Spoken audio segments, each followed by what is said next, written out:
На реке Лени нижняя кромка ледохода наблюдается в 62 километрах выше поселка Витим.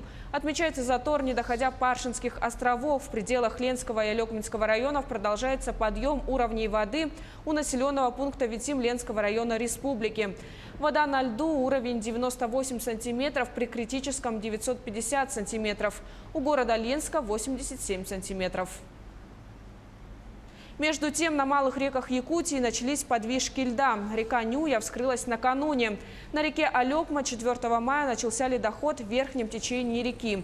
На территории Читинской области на реке Амга в верховьях наблюдаются процессы разрушения льда. На реке Алданже на всем протяжении и его притоках суточный рост уровня воды составляет 10-30 сантиметров. Отмечаются закраины, лед подняло. На реке Тимптон в верховьях наблюдается подвижка льда. Разводья в ближайшие 2 суток ожидается ледоход. В верхнем и среднем течении реки Вилюй наблюдается суточный рост уровней воды 10-60 сантиметров. Отмечается вода на льду и лед потемнел.